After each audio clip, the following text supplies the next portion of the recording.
मला या गोष्टीचा आनंद आहे की कर्मवीर दादासाहेब गायकवाड योजना जी बंद पडली होती मागच्या काळात मी मुख्यमंत्री असताना आपण पुन्हा सुरू केली आणि त्या योजनेच्या माध्यमातून आमच्या अनुसूचित जातीच्या भूमिहीन लोकांना त्या ठिकाणी जमीन देण्याचा निर्णय आपण घेतला, वेगवेगळ्या प्रकारची मदत करण्याचा निर्णय आपण घेतला। आज त्याही संदर्भात जे लाभार्थी आहेत त्यांना आपण लाभ देण्याचं काम या ठिकाणी केलेलं आहे। कुणाजवळ आधार कार्ड नाही, रेशन कार्ड नाही, काहीच नाही। त्यामुळे सरकारने इतक्या योजना अनुसूचित जाती आणि अनुसूचित जमातीकरता सुरू केल्या, पण त्या योजनांचा फायदा त्यांना मिळत नव्हता।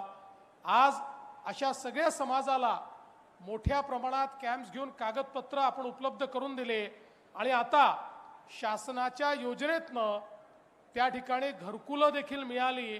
पालकमंत्र्यांनी आताच पुढच्या आपल्या योजना काय त्या सांगितल्या। आपल्याला या ठिकाणी मोठ्या प्रमाणात रोजगाराची निर्मिती करायची आहे आणि सर्वाधिक आमच्या ज्या भगिनी आहेत त्या भगिनींना देखील रोजगार त्या ठिकाणी द्यायचा आहे। यासोबत मगाशी ज्याचा उल्लेख आशिष जयस्वालजींनी केला, अतिशय चांगली योजना त्यांच्या संकल्पनेतून आम्ही तयार केली आणि आपल्या प्रत्येक अनुसूचित जातीच्या घराला त्या ठिकाणी आता ऊर्जादाता बनवून त्यांच्या घरावर त्या ठिकाणी सोलरच्या माध्यमातून त्यांचं इलेक्ट्रिसिटीचं बिल झिरो करायचं, अशा प्रकारची योजना आपण हातामध्ये घेतलेली आहे आणि पुढच्या काळामध्ये अनुसूचित जाती अनुसूचित जमातीला हे लागू करू। हळूहळू ओबीसी आणि जनरलला देखील आम्ही एक नव्याने योजना तयार केली आहे।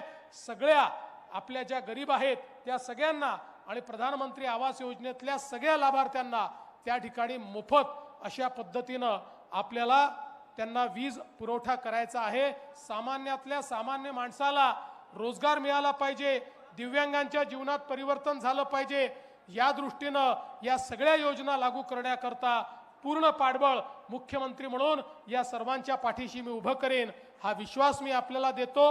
ज्या ज्या योजना आपण माझ्यापर्यंत आणाल त्या त्या योजनांना कशा प्रकारे मान्यता देता येईल याकरता प्राधान्याने ते काम करण्याचं या ठिकाणी मी आपल्याला आश्वासित करतो।